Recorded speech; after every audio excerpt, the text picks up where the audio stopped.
Our next speaker is Kevin Sloan. Kevin is a longtime member of the Mars Society and organized a number of events, including one at Penn State back in early 2000s, 2003. Okay, and then around 2005, took responsibility for organizing the University Rover Challenge and organized it for a number of years, and then also, in addition to that, raised the money to allow us to continue to do it after times got harder in the past several years. So the teams do the work, but Kevin makes it happen. And in honor of that, the Mars Society is giving Kevin an award for his work as director of the University Rover Challenge from 2006 through 2011. Thank you for 5 years of phenomenal fundraising, challenging engineers, and inspiring individuals. Thanks. Okay, so there it is. And here's Kevin Sloan. Thank you very much, Robert. That's quite an introduction, and I certainly appreciate an award for a lot of college students doing a lot of hard work, and me taking credit for it. So, all kidding aside, here presenting on the 2011 University Rover Challenge, sponsored by TASC. As Robert mentioned, this is the 5th year of the event, with a phenomenal event. So some of the background and history of the event, Robert mentioned a little bit, and for those of you that have been to previous conventions, you've heard me talk about this. It was an idea that came about in 2005, really wanted to look for ways for how the Mars Society can engage more students. We had the Mars Desert Research Station out in southern Utah. It was really a phenomenal site out there. At the time, there wasn't a whole lot of engagement of universities and student groups out there. Is a spin-off of some work that I had been involved with college students building rovers for the MDRS scenario. We kind of spun out the University Rover Challenge. It builds off of everything that takes place at MDRS. It's a phenomenal facility, and really it has been one of the biggest instruments to the success of the event over the years. We formally announced the first University Rover Challenge in 2006, and it's really just been a great chance to engage ambitious students with ambitious research. I've been a longtime believer that students will believe anything you tell them. So if you convince them that they're going to do the best research in the world, they will do the best research in the world. It just comes down to that. Students are stubborn and they don't take no for an answer. So the first event was in 2007. We've been going strong ever since. The challenge is to design and build the next generation of Mars rovers that will one day work alongside human explorers in the field. Everything that takes place at MDRS has taught us a lot about how astronauts will work in the field, how they will communicate and collaborate with mission support teams back on Earth. And what we've realized over all these years is there is just plain and simple a lot of work to be done. Not all of it's glamorous and not all of it is pretty. The astronauts only have so much time in the day. As we heard from Dr. Hunter, they apparently like to eat.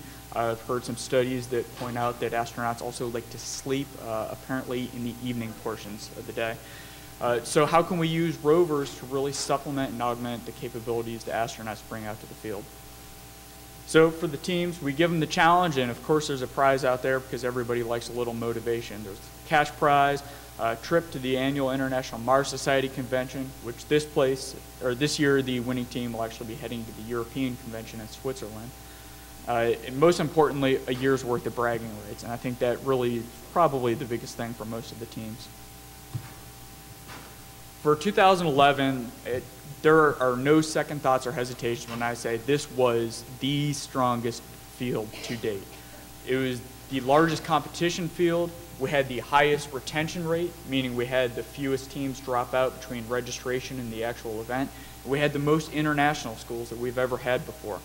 We had 3 teams all the way from Poland, 2 teams from Canada, an additional 3 from the United States that were present out at MDRS. Just a tremendously diverse group of students and really fielded, without a doubt, the best array of technology the event has ever seen. is the competition has evolved, teams have gotten smarter, they've been picking up a lot of tricks along the way. You know, the more iterations you have on any given technology, you start to see certain themes emerge. And I was wondering which year we would hit the tipping point of technology just blowing everything out of the water. And I think 2011 was that year, so it was a very exciting event for us. So I'll introduce you to some of the teams here. Oregon State University, you might remember they co-presented with me last year when we were in Dayton. The Rover they had this year looks very similar to the Rover last year. They had a lot of similar hardware. They reworked a lot of the systems, but the overall look and feel of the Rover was very much the same. So I bring this up first for a very specific reason. I talked about certain design principles starting to take over, and there are a few things I want to point out here. You might notice some similar themes later on. First of all, they obviously have a six-wheeled Rover here. They were the first team ever to attempt, and successfully attempt, I might add, to implement a rocker bogie suspension like all the Mars rovers have been using. It's a pretty complex suspension system to actually build and implement, and they pulled it off and it paid dividends for them. You also notice these large balloon tires with treads. It's something teams have always struggled with in the field. Terrain at MDRS is extremely varied. You think when you're out in the middle of monotonous rocky terrain, be pretty consistent, but it's not. Same issues that caught Spirit up on Mars happen at URC all the time. Rovers will dig in certain areas because it's either too sandy, the dirt is too fine. Sometimes it'll actually be a little bit muddy. For as little rain as you get out there, you can get some muddy sections, get bogged down in them. You can get caught up in some rocky sections. So the balloon wheels they implemented, probably the most successful to date. They also have, so notice here, a tripod mounted camera. York University, actually going back to the second competition, they were the first team to really be successful with implementing a high camera mass. And it was very, very important for them, helped them navigate the field. Other teams have kind of caught on to that. Oregon State was the first team that implemented a tripod mounting system. You might be thinking, you know, it's a case of tomato, tomato. This guy has it on a pole, this guy has it on a tripod. This was actually pretty interesting how Oregon State last year was able to reconfigure between events. Each event has a different approach for it. Some areas you need to do very detailed work right in front of you. Some tasks you need a broad survey of the entire landscape out in front of you. So having the versatility of where you're placing your main high perspective camera is extremely important. So a lot of little things that really gave Oregon State a big technological advantage last year.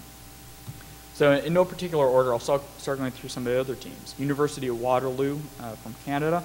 You see they also went with a six-wheel setup here, and in fact those tires might look pretty familiar from the last shot there, as well as the tripod camera mount there. University of Waterloo probably had the most tank-like rover in the field. The reason I say tank-like is because they were 10 to 20 kilograms overweight in every single event. That was a beast. You could send that through pretty much any obstacle that you need to. Going through with BYU here. Now BYU, I have to give a hand to these guys.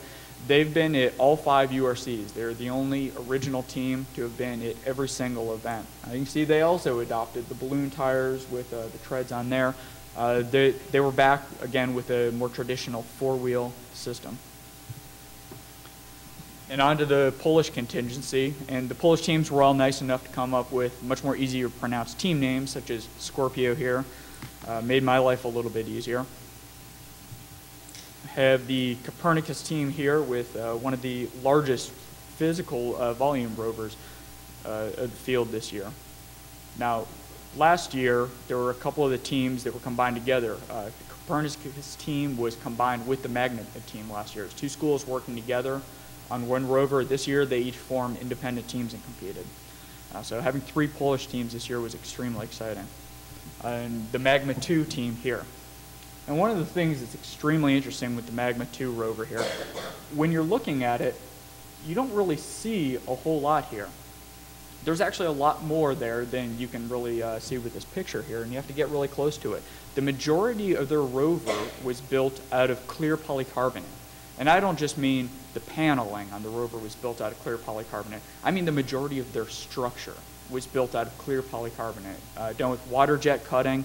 It was, from an aesthetical standpoint alone, it was the most beautiful rover that we've ever had there. It was actually a piece of art, because with the water jet cutting, they were able to do very ornate patterns in there while still keeping the material extremely strong and robust. So there isn't a whole lot here. Obviously, things like motors, motor housings, the wheels, those are going to be a little bit easier to see. But the majority of their rover was that clear polycarb, which also made it the lightest rover in the field. I think they were about 12 to 15 kilograms underweight. This is a shot of some of the testing Magma 2 is doing during the event here. It's getting towards dusk here, so the next shot's going to be a little dark. But just off to the right there, something that URC has never had before. This is the first aerial vehicle in the history of the University Rover Challenge. It is a hexacopter, basically a six-bladed, oh, apologize there. Go back through this. It's a six-bladed helicopter-type aerial vehicle. It's able to launch, hover in place, extremely stable. There are some variations on this, quadcopters that you can pick up at Brookstone, for example, for a couple $100. They actually built their entire system from scratch and within pretty tight budget constraints too. Now you can't see a whole lot here, but just imagine you're in the middle of the desert, a small, quiet little hotel, and then right there is kind of dust, this little thing hovering. And unfortunately, audio is not working right now, but if it was, what you would hear is this little high-pitched motor sound. And you can actually hear it from probably a couple hundred yards away. And there were people coming out from all kinds of places and looking up into the desert night sky, and you'll see the occasional flash going off. They actually had a point-and-shoot camera up there. So just imagine you're in the small desert town, you hear this little high-pitched guy flying up in the air with the occasional flash going off. So for those that didn't realize there was a rover challenge going on, I imagine this was quite an interesting experience. Probably even more so when the operators of it were speaking in Polish. Not a common language in Hanksville, Utah. So York University here with their rover. York is always a great team to have out there. They're always extremely successful. Out of the 4 years they've been there, they've placed each of those 4 years. They won 2 years ago. Their rover, they never do anything fancy. There are never any tricks. With their rover, you know what you're going to get. It's straightforward, but what they do it well. And it's a simple principle. It's the KISS principle. And they really pull it off to a T. So you get a very wide range of approaches. You get some teams that are trying to pull out every trick in the book with the way they implement technology, and some teams, we're just going to do it the good old-fashioned way, but we're going to do it well. And the University of Michigan here. University of Michigan had kind of a fun rover here. They determined in the final stages of construction that it actually looked a little bit like a turtle. So they took some electrical tape, put the turtle shell markings on the back, and decided to name it Leo after Leonardo from the Teenage Mutant Ninja Turtles, for anybody who remembers that cartoon a good decade and a half ago. So onto the events now. There were a couple of new events for this year. We had a presentation task, which first time we introduced a fifth event to the competition. Most of the other tasks were similar to what we featured in the previous years. An equipment servicing task, how well can the rover actually work on an equipment panel and help repair it. An astronaut assistance task. This took place of the emergency navigation task that we've had in the past. So there's a slight variation on that. A sample return task. Something near and dear to, I think, a lot of Mars exploration advocates, something that's going to be pretty necessary for a lot of future exploration. And a pretty straightforward site survey task. But then, of course, there's just surviving out there. Now, this is the car flag that was on one of the Polish team's rental cars, and that was not a gust. That was just the wind on a regular basis. Now, imagine you're trying to work with these delicate rovers out in the desert. That wind kicks up a good bit of dust and sand. It's blowing around everywhere. It's blown into the computers. It's blowing in your face. You're chewing on sand within the first hour, and it stays that way for a couple of days. So these teams really are putting up with less than ideal conditions, and they do a great job doing it. A lot of stamina with these teams. Now onto the presentation task. The high winds actually forced us inside for these, so it was a great chance for the teams to get to do part of the event inside the MDRS hab there. Here you see them on the second floor, the upper deck, giving their presentations to the judges. It was a little bit cozy with everybody crammed into the kitchen up there, but we made it work, the MDRS official multi-use space. The equipment servicing. What's that? It was just a straightforward presentation about the rovers. They had to explain, skip my head there, had to explain the rover, obviously, also what their approach was, how their team was organized, and really focus on a lot of the finer points that we try to emphasize in University Rover Challenge. It's more than just building some cool toys, you know, a variant on BattleBots and take it out there. We put a lot of systems engineering into this event because it's something that not many students get exposure to as undergrads and even as grad students. How do you take a complex project that spans multiple students from multiple fields and disciplines, bringing in the need for an understanding of science? How do you make all these students work together? How do you make them work on a schedule, raise a budget, work within a budget, meet a lot of requirements that really you just don't get exposure to in the classroom setting. So that was something the judges were looking for in these presentations here, and it was a chance for students to actually be able to speak to it. And I think the students really enjoyed having this event this year because it gave them a little more direct interaction with the judges. In the past, it used to just be 2 days of throwing them through every task we had, and they kind of got spit out the other side, not knowing up from down. So bringing them in day one, running them through the presentation test was a really great chance for them to really get oriented with the entire experience. I have to apologize for the lack of audio here. There's a technical glitch, but most of these videos are going to end up on YouTube in the very near future, so we'll have information for that available. This is Ryan Cobrick here, who's one of the judges explaining the equipment servicing task. For this, teams had to drive out into the field. We gave them GPS coordinates of just an arbitrary mock equipment panel. It had a series of switches, buttons, and the most difficult part, a series of plugs and cords. There were cords dangling from the panel. Rovers had to be able to grab the cord, manipulate them, and actually insert them into a plug, which is one of the hardest problems in modern robotics right now. I don't just mean the hardest problem at URC or for undergraduate students. I mean, that is one of the hardest problems, period, in the field of robotics. And we threw it at these teams, and some teams came up with some great solutions once again. It, again, speaks to the fact that if you tell a team that they're going to, a group of college students, that they're going to work on the hardest problem in the world, they will gladly do it. So here we have BYU, and this is sped up to, I think, about 8x speed here. They have about 40 minutes on the field to travel out to the board. They have to read the directions off of the board. That's one of the other difficult parts. We don't tell them which switch to operate. They have to go out and through the rover, working with the camera, they have to read a sheet of paper. They have to look for labels on the switches. It seems like kind of an odd thing to throw into the task here. It's not all that technical, but this is where you start getting into the operational issues of working with rovers in the field.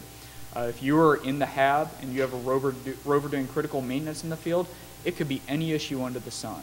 And you need your rover to have the fidelity to go in, read instructions if they're printed on a piece of equipment, and be able to move around and accomplish all sorts of bizarre tasks. So BYU, you can see them moving through here. They have a tripod-mounted camera here that actually had a pan tilt on it as well, so they had some extra versatility. They have one of the skinnier arms here. Is an arm that has, it's all spherical coordinates, just radial axes, which is much more akin to a human arm with the rotary joints of your shoulder and elbow. Those aren't familiar with robotic manipulation.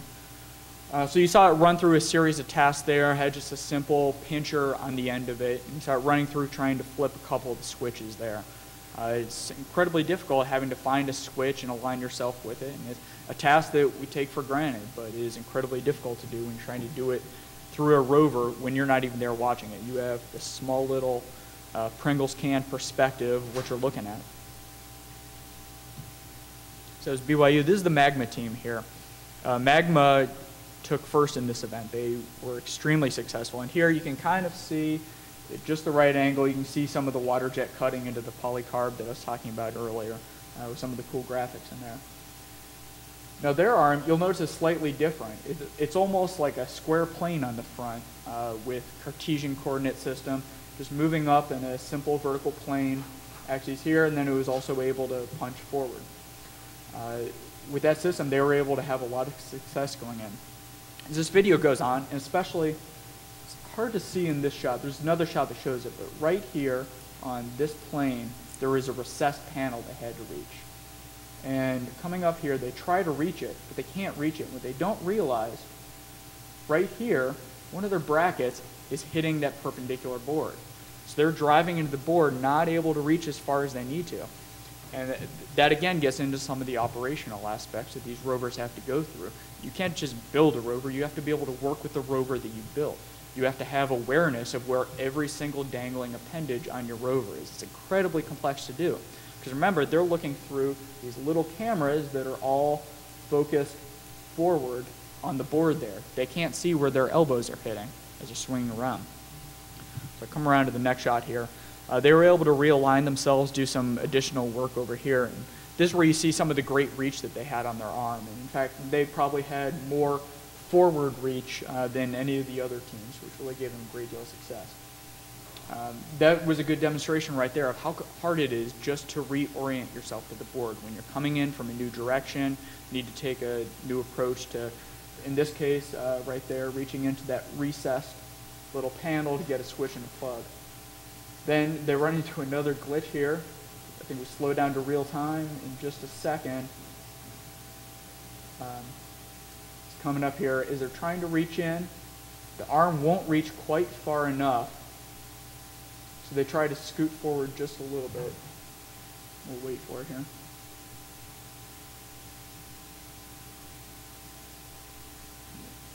Right there.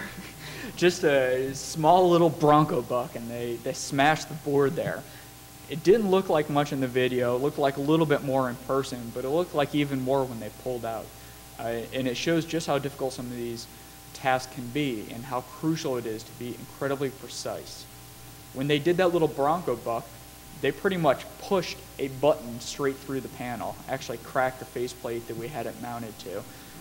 That was a lot of force and not something that I designed that panel for when I was putting it together. I probably should have. But again, just the small little things that you never think about until you're on Mars and, whoops, I should have thought of that. So now we're taking a look at the Oregon State rover who had, they're another one of these spherical coordinate arms here, which really had a great deal of versatility. You can see this was a team I was talking about earlier, how many technology tricks they had, how polished everything was, how over the top all the technology implementations really were. And you can see the arm here is probably the most articulate arm that we've seen so far. They had this small secondary little camera coming off of the elbow there that they actually had some control over. So they didn't just have this tripod-mounted pan-tilt camera. There was another camera, so you need to be able to look from multiple directions. These weren't 3D cameras. I think the direction some of the 3D camera systems are going in the last year or so in the commercial marketplace. I think we might see some of those technologies next year. But you need multiple perspectives to really figure out where you are in relation to the panel. Now, Oregon State here, you can see them picking up the cord. They did a great job of getting us here, and it is extraordinarily difficult to get that lined up just perfectly to put it in. They're going to be able to get it in just about halfway, but then the plug is just coming in slightly cockeyed, and it kind of sticks there a little bit. They were able to get halfway in, so extremely successful on their part. And out of the 2 years of the competition, Oregon State, I believe, is the only team to successfully get a plug in 2 years, so it speaks to just how hard that task is. Strategy is something else that comes into play. The Magma 2 team that won this event, they decided not to go for any of the plugs. It's too hard, it takes up too much time, so let's get all the points that are right in front of us. Let's just cruise through them. They did that, they ignored the plugs, and had time for everything else, and were able to take first place with that approach. Oregon State, this was a case of probably being a little too stubborn. They spent about half their time on that plug and missed a lot of switches and buttons that could have earned them more points. So now we have the Waterloo rover here coming in for the equipment servicing task. And you can see here the trouble they're having just getting themselves oriented to the panel. It is not as easy as it looks. You're sitting here watching the video and you say, oh, it's just a little more to the right. Can't they see it? It's right there. They had, you can see the high camera they had mounted up there. On the front of the camera, now facing the panel, they had 3 cameras placed down low to help with navigation and picking up obstacles. It's still not easy. More cameras you add doesn't always mean that you have a better understanding of your physical orientation. So you'll see here they have another one of the little 2-jaw grippers that goes through. They're able to do pretty well getting some of the buttons. It works well for the buttons because really you just need something blunt to push with. Switches are pretty easy too. As long as you have something resembling a flat surface, you can kind of swipe across it. It's certainly not the most precise or precision-oriented thing in the world. Now here you're going to notice, if there were audio right now, you'd hear a clicking too every time it's dropping.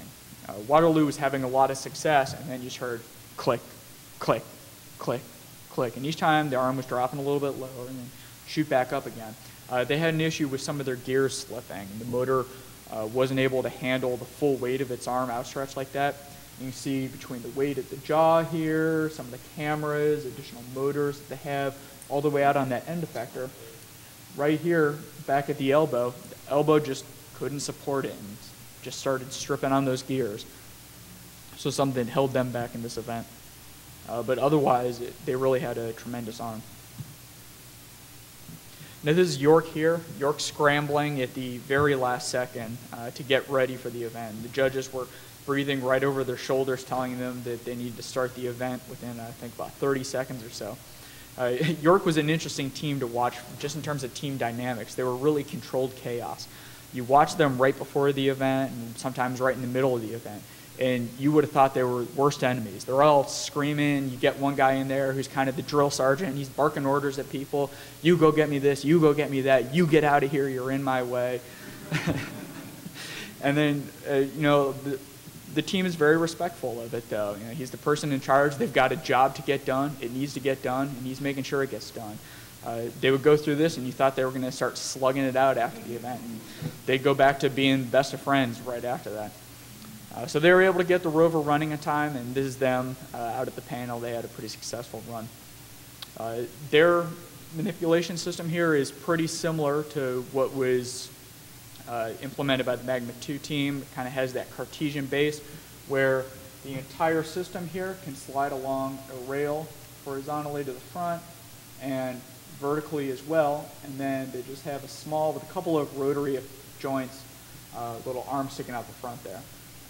You might be able to see a little bit when the arm comes up, and I think there's another shot later that shows it better, the amount of wires they have dangling off. York puts a camera pretty much everywhere. If there's a square inch of real estate left over, York's going to put a camera there. You can see just the array of wires that are dangling off here, and that's always a big risk for some of these teams.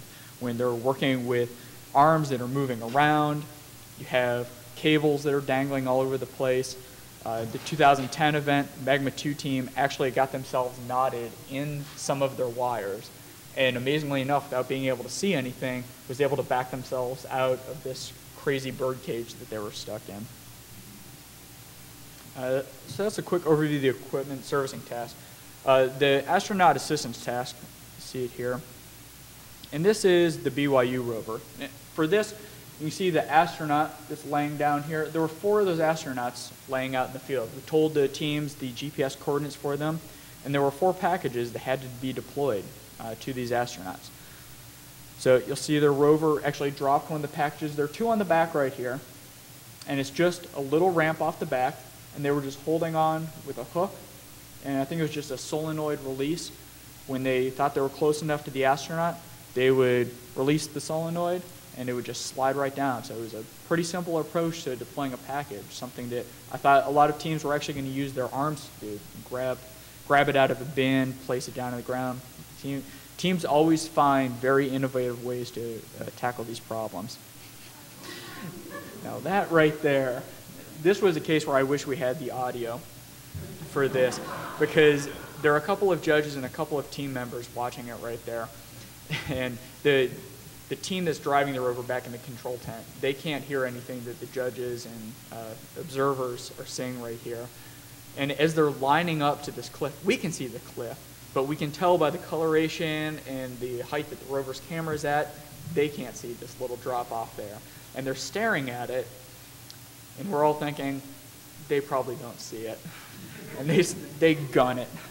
And you hear a couple of the BYU team members go, no, no, no, no, no. And at the moment it lurches off, everyone goes, no! And sure enough, it face planted pretty hard. And there's another shot here of the team talking through, and this will be a good one to check later when it's up on YouTube. But the team's talking through it here. And the guys that were driving, we don't allow any feedback from the observers in the field to the people in the command tent that are repairing the rover and sending it back out. We don't want any of that real world information to get back there. They're trying to fix it in the middle of the event, and a couple of the drivers were saying, well, you don't have to tell us, we know exactly what happened. We were driving, and then we were staring at the ground, then everything was broken. So it was a mad scramble to get computers rebooted, get wires reconnected. It was quite a bit of jarring, but they were able to recover, get back out into the field, and actually found another astronaut. So it was a very successful recovery. And that's something people always ask how we handle this in the field. For teams that have breakdowns of any kind, do we allow them assistance? And the rule is, if the team in the control tent knows that something is wrong with the rover, while the clock is running, mind you, we allow them to bring the rover back. You send out runners, or you can use observers that are already out in the field. They carry the rover back. Once those individuals have been out in the field, they're not allowed to participate in the command and control tent anymore, but they can help with the repair job. You can repair the rover, take a 10-point penalty. You lose the time that the clock is still running, but then you're allowed to restart the rover from the original starting point. So we do allow teams to do that, but with a 40-minute operational window, it becomes a trade-off for the teams. Do we risk probably 15 minutes, the quarter of a mile that we've driven to try to reset the camera that's kind of coming and going? Or in this case, if the rover completely stops, it's a pretty easy decision. But it's the time penalty, the location penalty, and the fact that they get an actual 10-point deduction. This is the Scorpio team, one of the Polish teams. Scorpio rover because they have kind of this Scorpio tail coming out the back.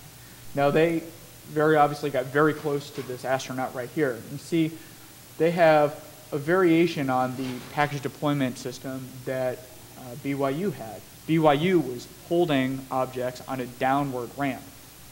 Scorpio's rover, it's an upward facing ramp, and they actually have a plunger style actuator that has to push the box up and off the lip right there.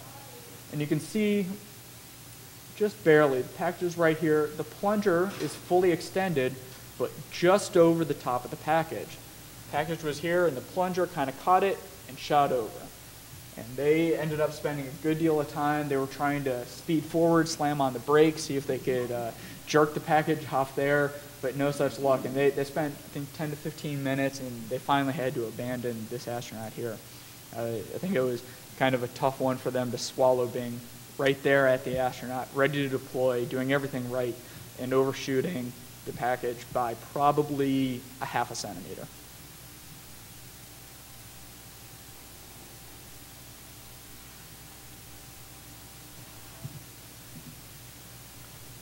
We have the Waterloo rover here.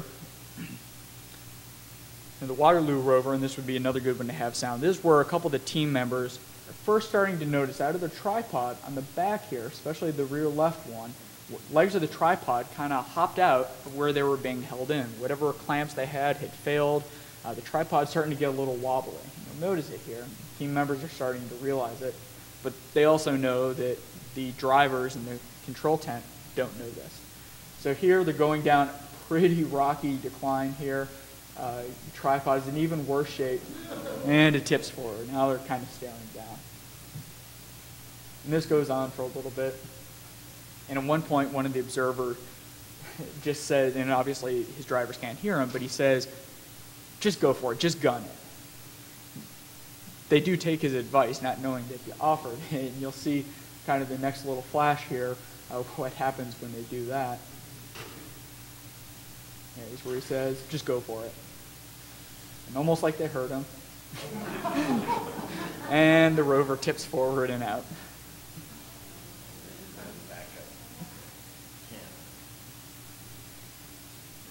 And they're able to get free, but at this point, they have no other highly mounted cameras. Their only other cameras are located about 3.5, maybe 4 inches off the ground, so it's very difficult for them to see.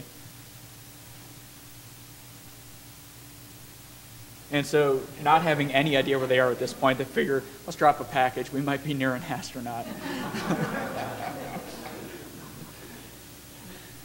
And they had to be, the goal was to get within 1 meter of the astronaut when you drop the package.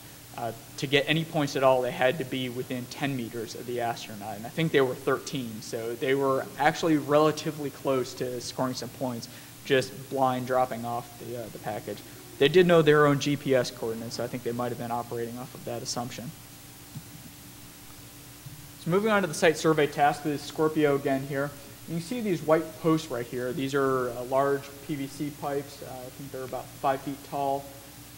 We had a few of them spaced throughout the field, and this is a pretty rocky, semi-mountainous area here. They were hidden through all the nooks and crannies here. You can see the guys driving here. See, they have one guy with a joystick, they have another guy and an actual steering wheel here. But they have to locate not only the GPS coordinates of each of these markers, but they had to look for visual distinguishers on each of the markers. So we gave them hints about where some of them might have been, and others, they had to figure out what we had written on each of these markers and kind of describe those markings to us. Obviously, when you're on Mars, you're not going to be looking for white PVC pipes, but you do need the ability to pick out targets in the field, figure out the exact GPS coordinates of it, if it's a long distance away, figure out any visually interesting features of it. And you can see the full team here. They had 4 guys working. They had one guy actually driving the rover, another guy steering some of their cameras, whatnot. You had a guy with a pen and paper doing math because you had to calculate what the GPS coordinates of distant markers were. And then another guy entering data into a computer. So it literally took 4 guys to pull off that full operation. You can see their rover driving back at the end of this task. Now, this was a very convenient event for the Magma 2 team with their Hexacopter. You see it flying right here. You see the marker right there. Now, when you have the ability to pop up 60 feet into the air, look around for the white markers, fly right over them, hover a couple of inches off the top of the markers, ends up being remarkably easy to figure out what the GPS coordinates are. Who would have figured?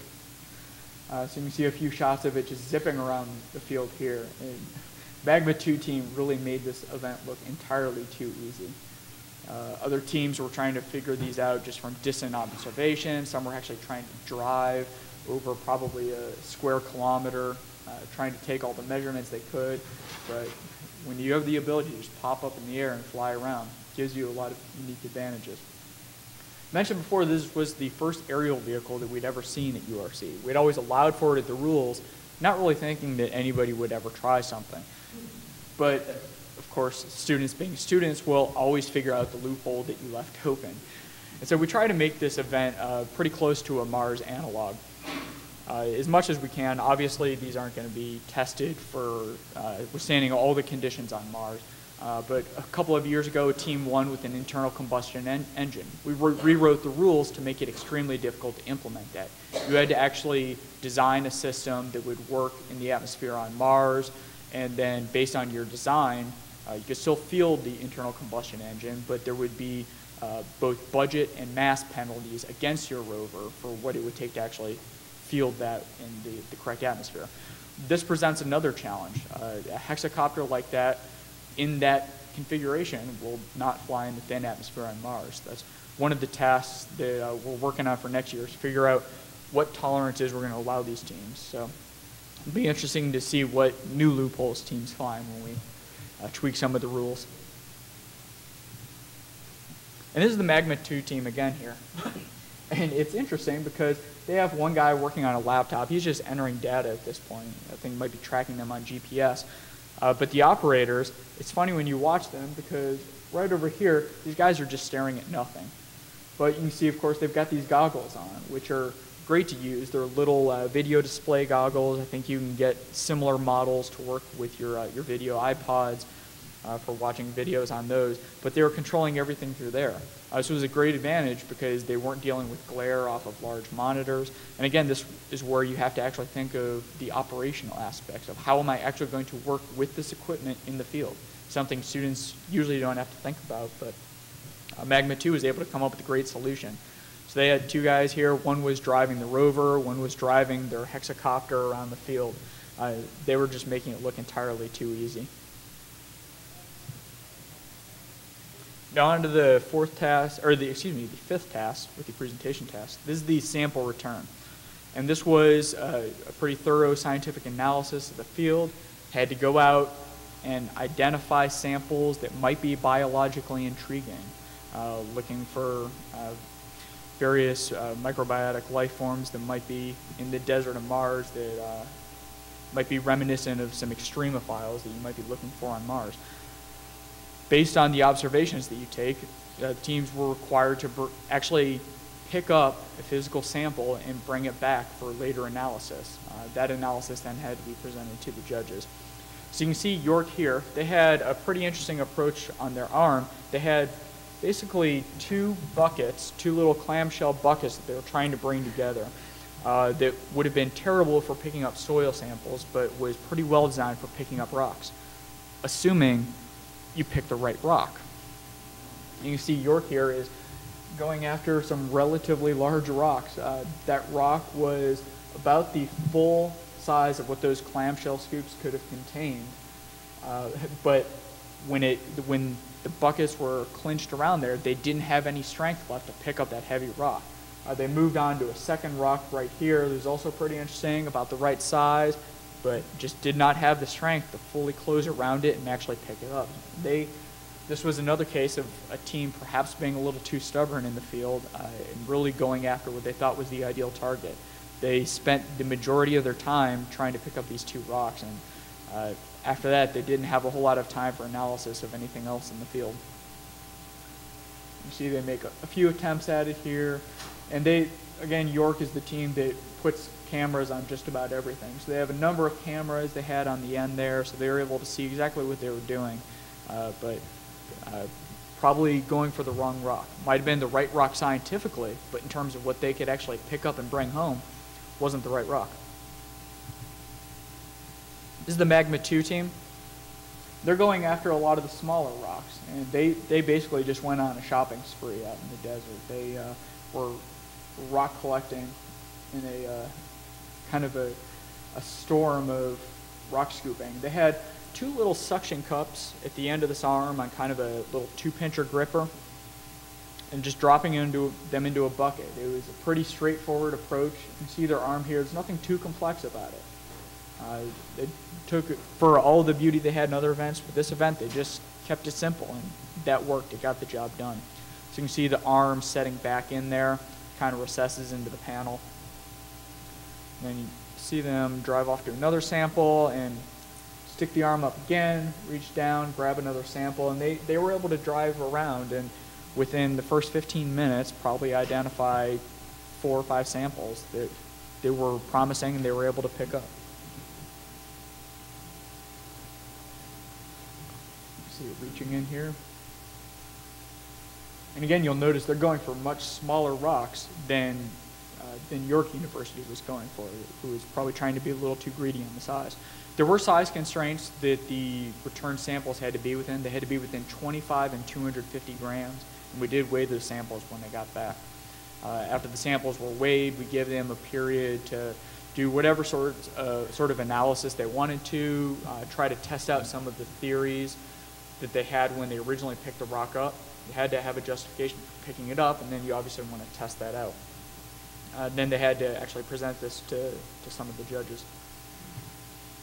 So after the dust settles, these are always my favorite pictures every year, is the end of competition barbecue, and you see all the teams out here, and students from different teams are finally able to rest, relax, get to know each other a little better, and the thing that's great is everyone brings out their Rovers, and everybody is looking at everybody's secret tricks that they had for this year. At the end of the competition, it's a full learning experience, and in the 2 hours of the barbecue, the students will probably learn more than they did the entire duration of finals week they just got through. See a couple more shots here, the full field. This is a great shot here. Some of the teams were doing some tricks with their rovers. Oregon State decided to try to drive their rover up to the Musk Observatory on the ridge. I think Oregon State and BYU were actually drag racing this year. It was a fun one to see. We might have to implement that as a new task some year. This is a great shot here. This is, I think there are 4 or 5 teams in here all posing for shots right in front of the hab. And by this point in the competition, everybody's, they think they were best friends that were at an old high school reunion.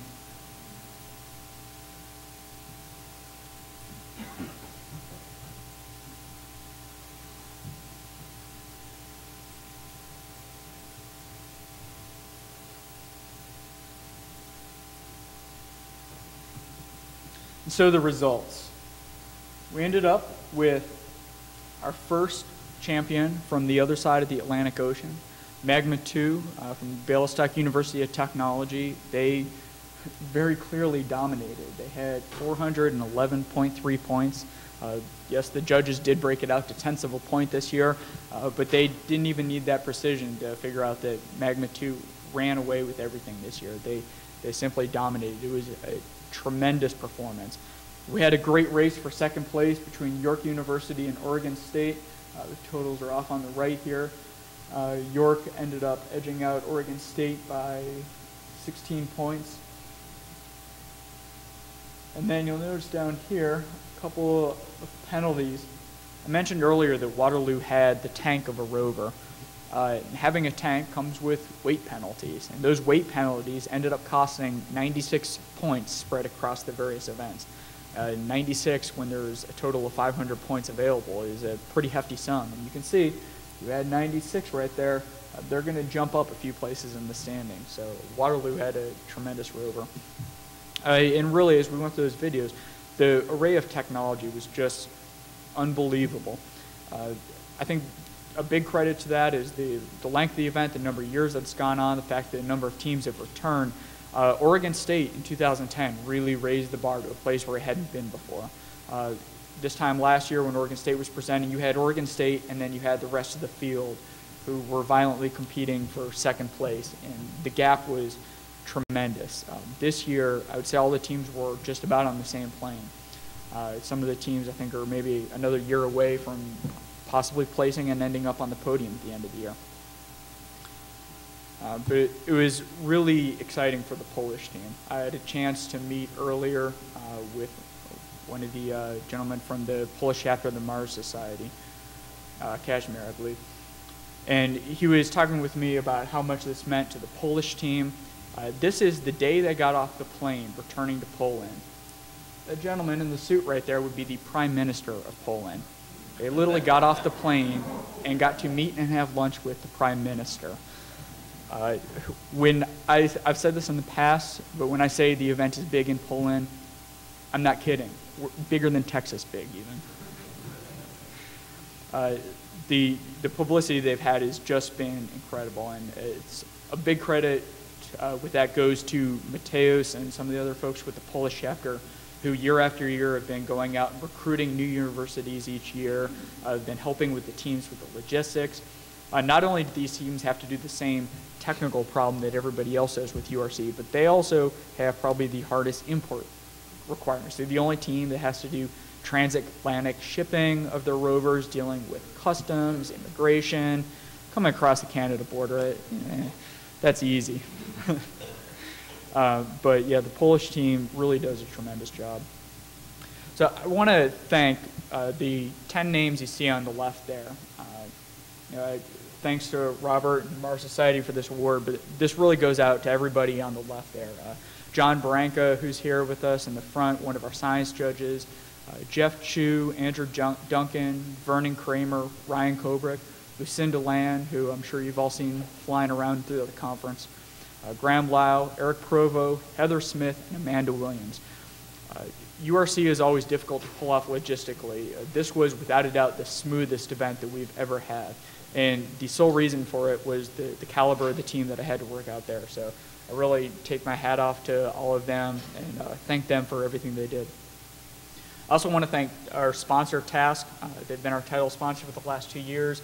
They're extremely excited by this event, and it's, I think the event kind of sells itself, and they've seen that. So a big thank you goes out to Task. And I've got the URL down here, urc.marssociety.org. We're pretty easy to find. In the Labor Day, U.S. Labor Day timeframe, first weekend of September, that's usually our target for getting the rules out for the next year. So if there are students out there who are interested in competing next year, if you want to see your rover up on the screen next year, take a look at the rules when they come out. Think about entering. If you're just out in the audience, you're intrigued by the event, not in school, but you want to get more involved, you can reach out to local schools, or if you want to get involved with the organizing team, we're always reaching out, looking for more help. If anybody's interested, please feel free to contact me afterwards. And I want to thank all of you. Thanks to the Mars Society for its strong support over the years.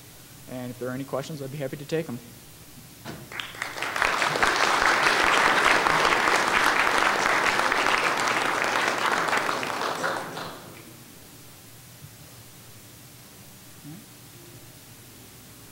If there are no questions, enjoy lunch.